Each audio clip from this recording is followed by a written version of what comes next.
Hi, guys, and welcome back to the Female Fitness Podcast. I'm your host, Danni, and today is a solo podcast. And this one is for those of you who are online coaches, personal trainers, anyone who essentially runs their own business. Now, I have a lot of clients who are personal trainers and online coaches, and I also have a lot of friends that are personal trainers and online coaches and people that run their own businesses. And often people, nearly fell off my chair there. I'm just going to leave that in. I was going to say, often people ask me sometimes for a second opinion, a little bit of help and advice with things.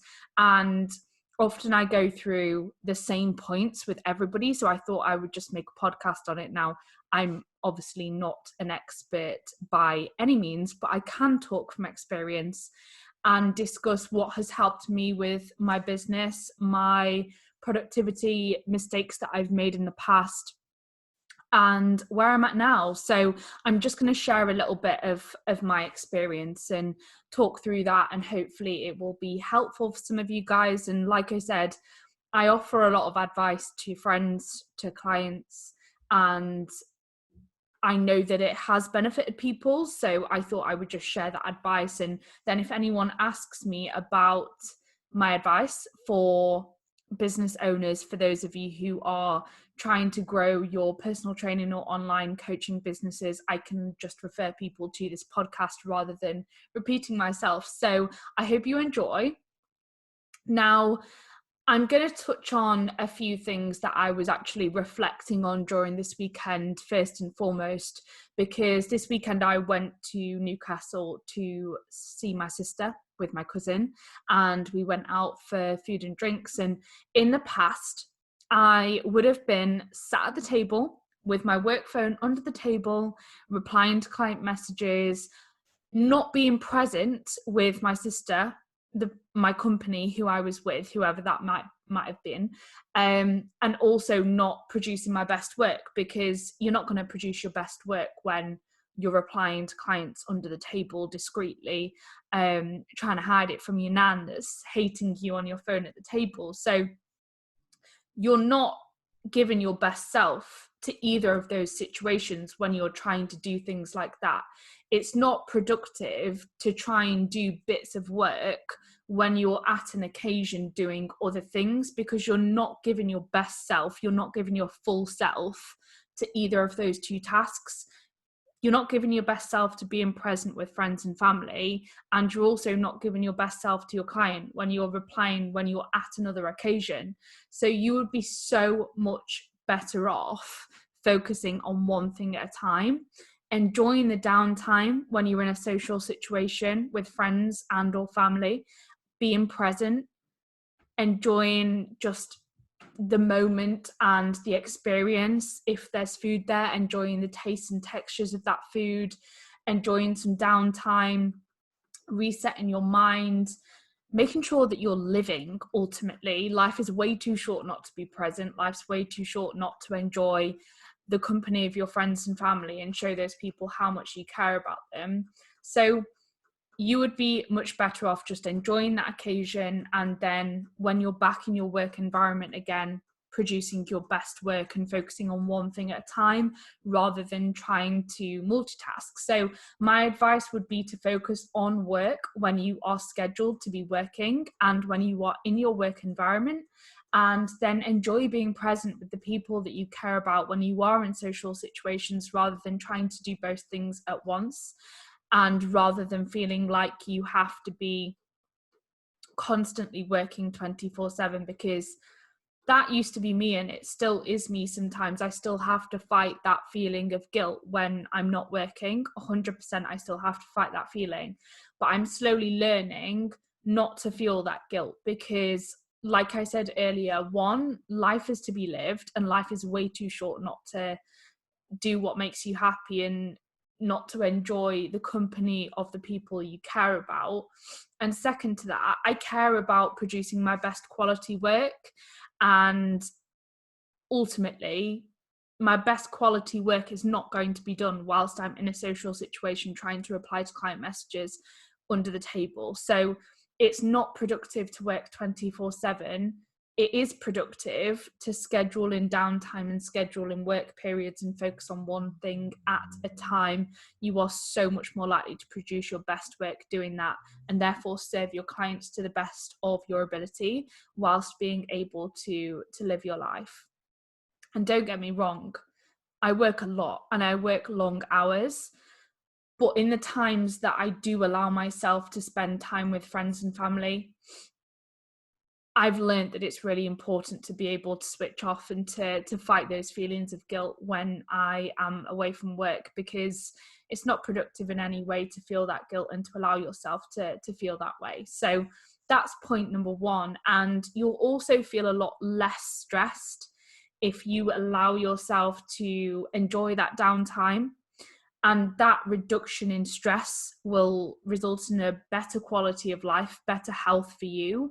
And you can only serve people to the best of your ability when you look after yourself first.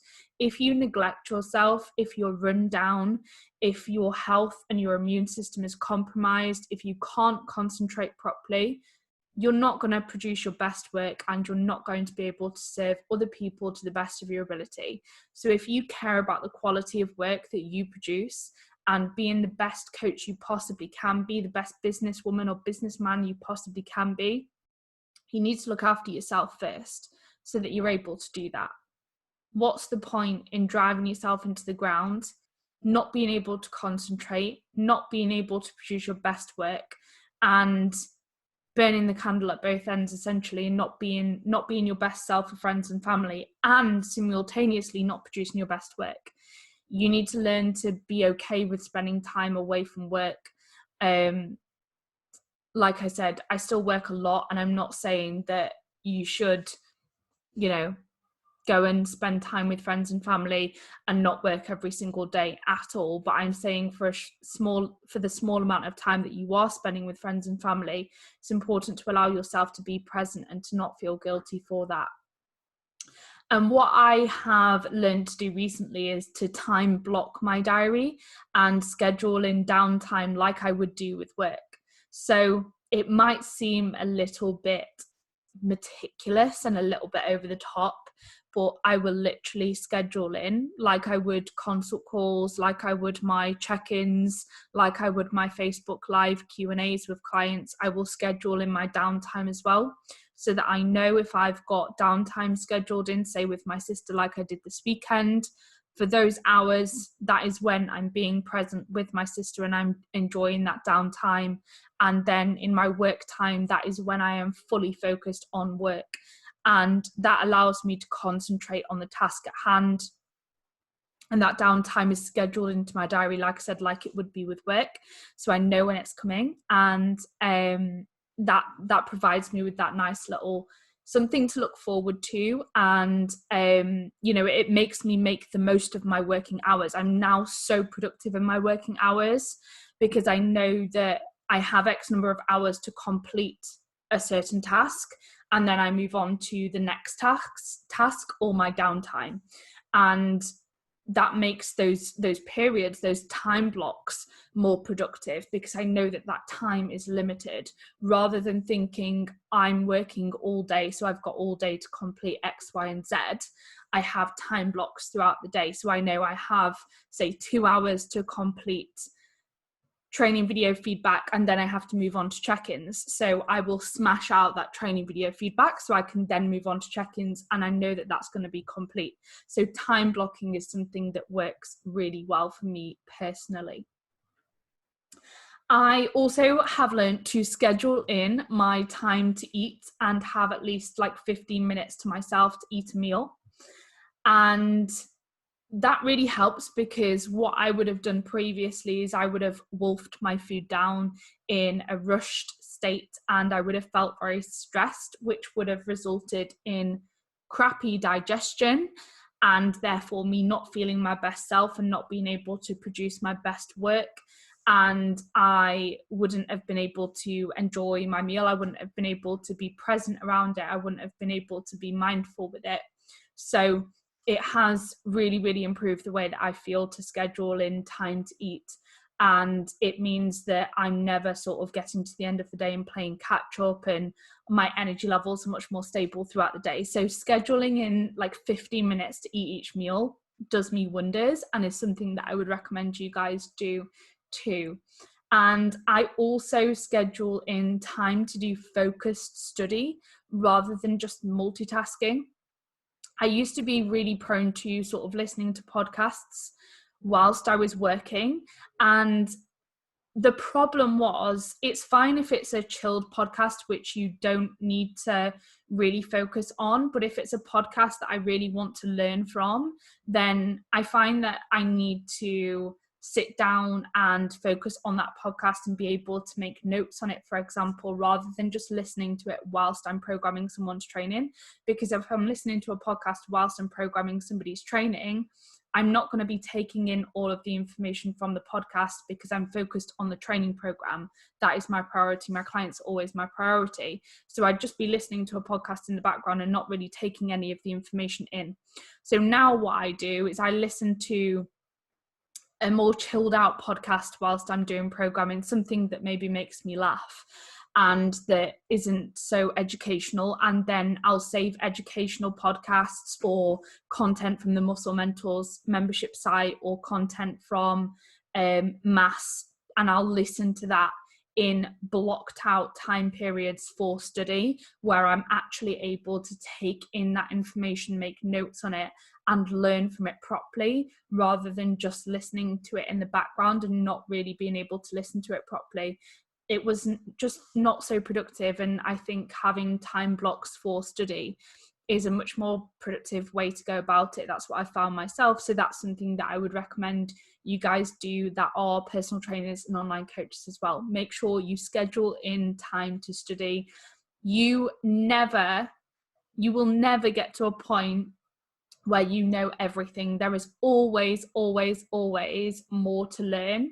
So be open-minded, listen to other people in the industry, listen to people who know their shit on different subjects, and be willing to learn from them.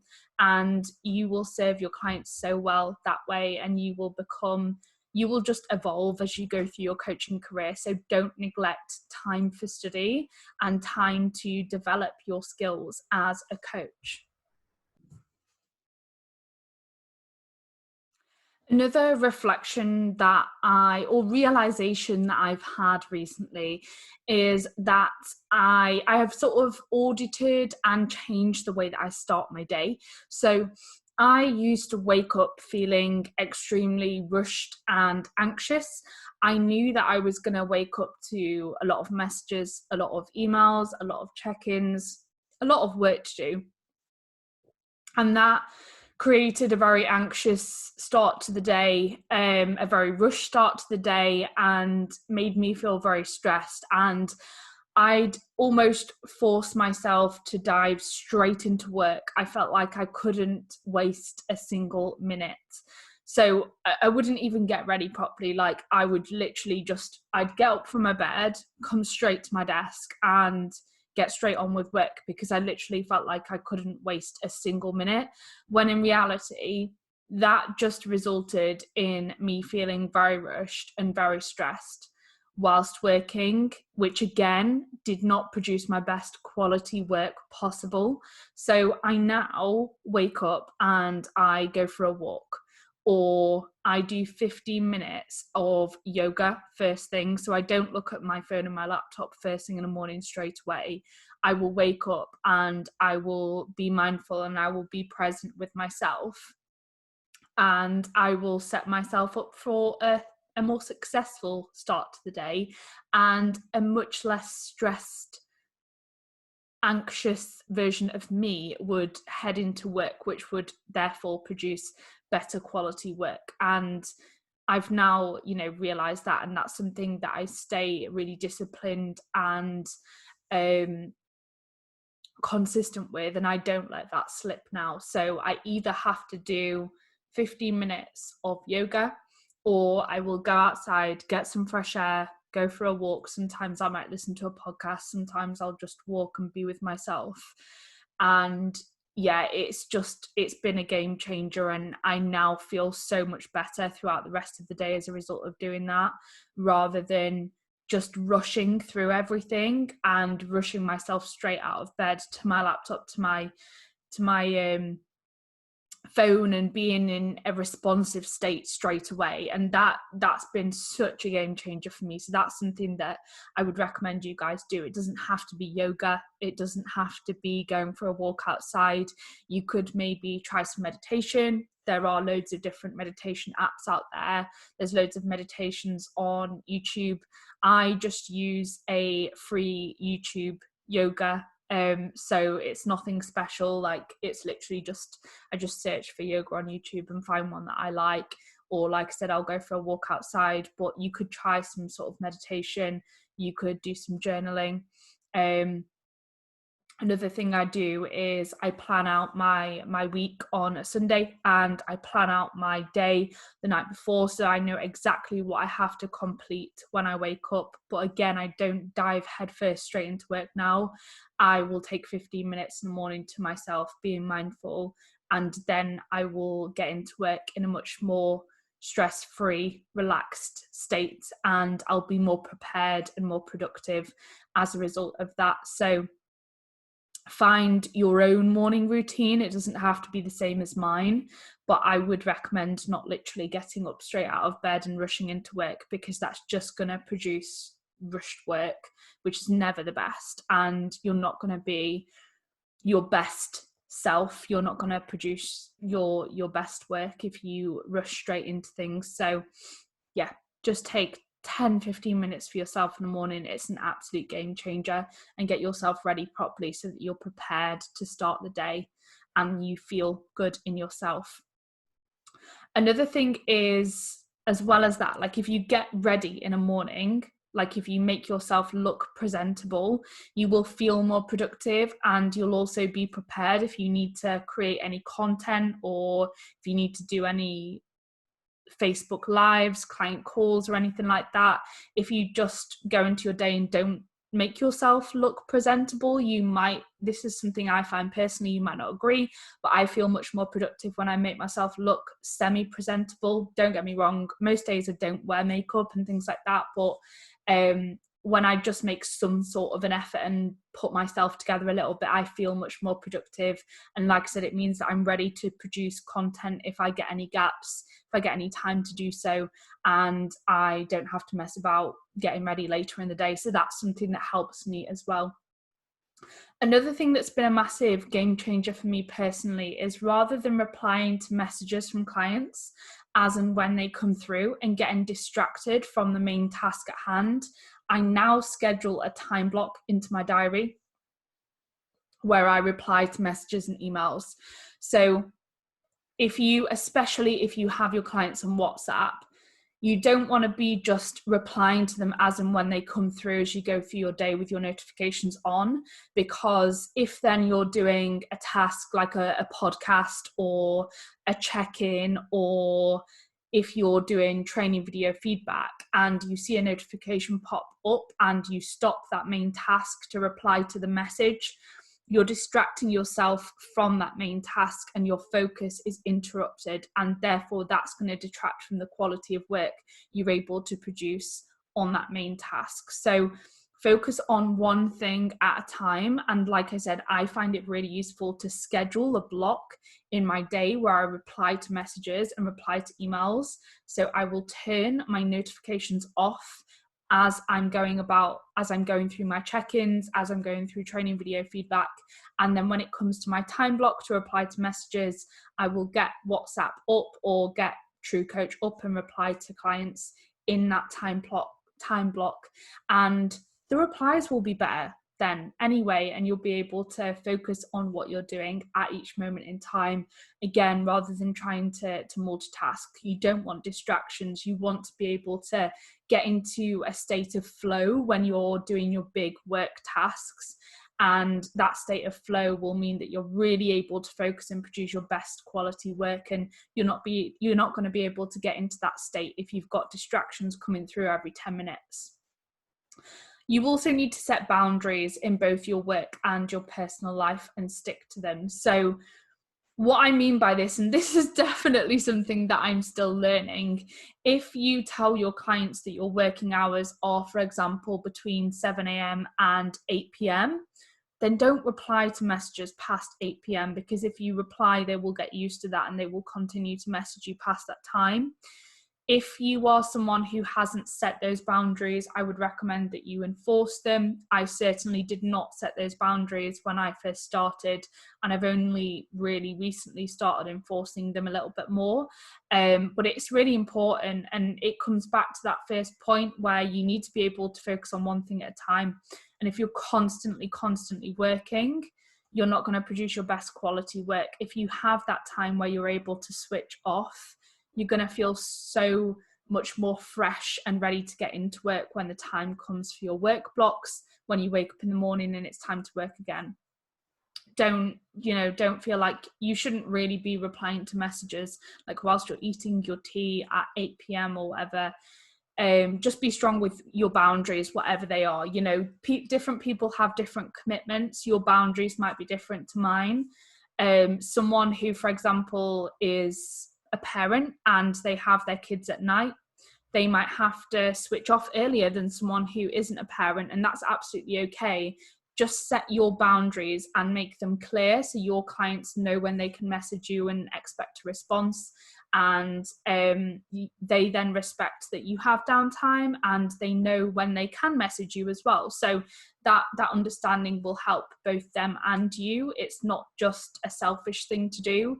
It will mean that they know when they can message you, and they feel comfortable with that and they don't feel like they're interrupting your day as well. So that will run both ways, and that will just create clear-cut respect, and you'll be able to be much more productive in your work time, and you'll be able to switch off when you want to spend time with friends and family.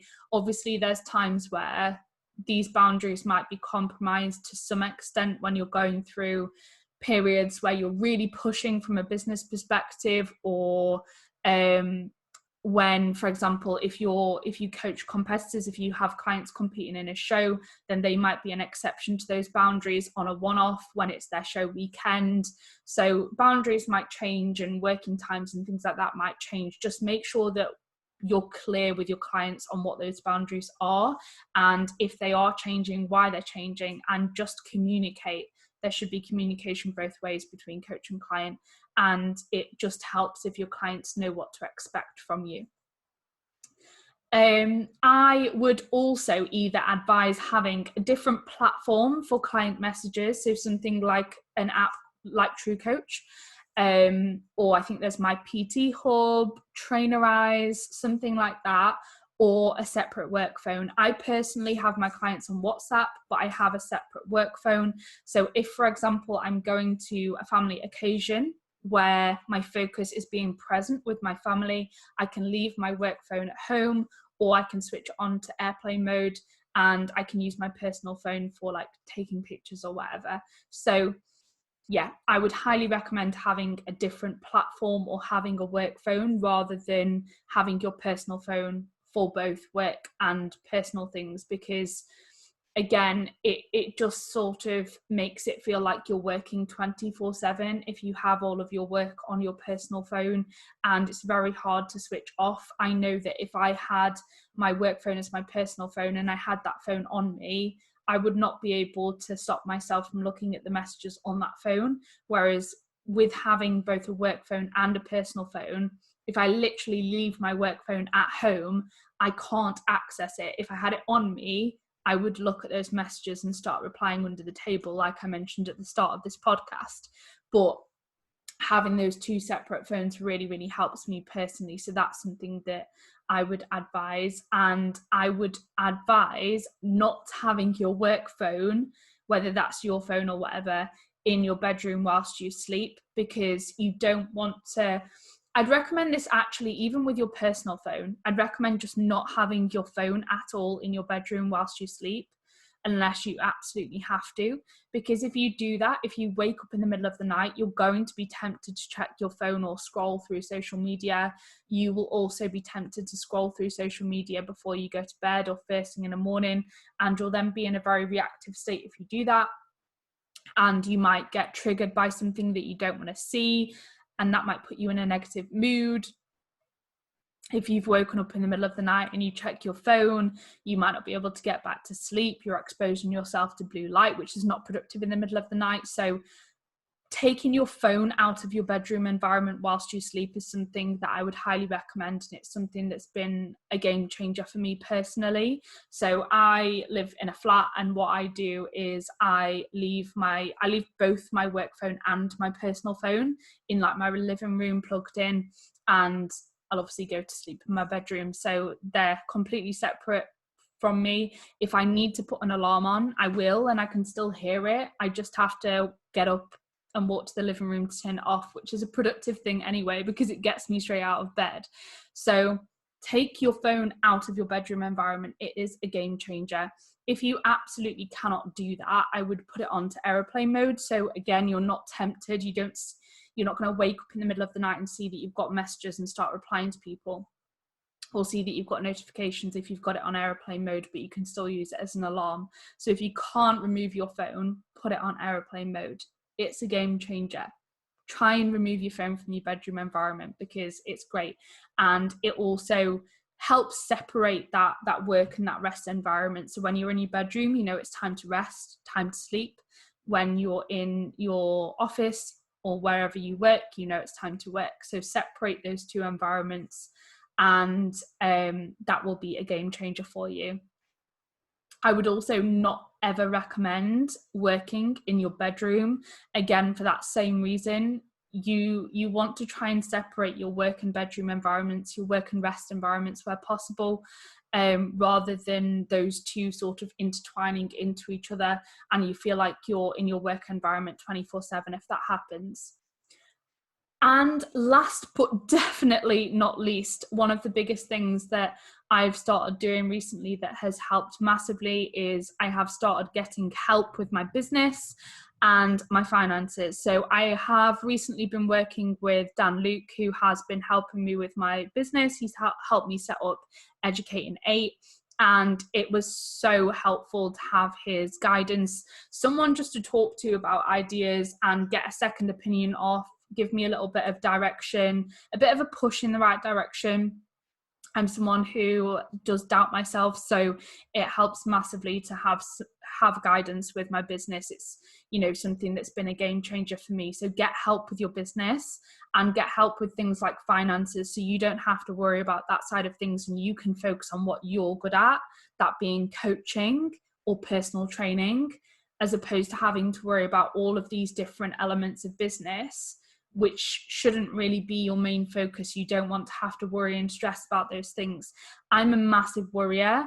I used to worry about the whole tax and VAT things so much, and I'm slowly learning to leave that to my accountant and just crack on with what I'm good at and what I enjoy, which is coaching. That's why I do what I do. I don't do what I do to worry about my tax and things like that. So get professional help from people that know what they're doing with that. Get help from people that are more experienced than you. And that applies to sort of the coaching process itself as well. Have mentors, work with other coaches, learn from those people, be open-minded, be willing to learn from other experts in their fields. And I will finish that podcast there, but I hope that has helped. I just thought I would offer some of my insights into what's helped me run my business recently and grow my business the last few months more than I ever have done before, really. And like I said, I'm not an expert on this, but I thought I would just share my own personal experience, because it is a conversation that I have quite often with clients and friends. And I thought anyone that asks in future, I can refer them to this podcast, and hopefully it will be really helpful for people. So let me know if you have any questions off the back of this, guys. You are more than welcome to drop me a direct message on Instagram. Please do like and subscribe if you enjoy the content on the Female Fitness Podcast, and I will see you next week.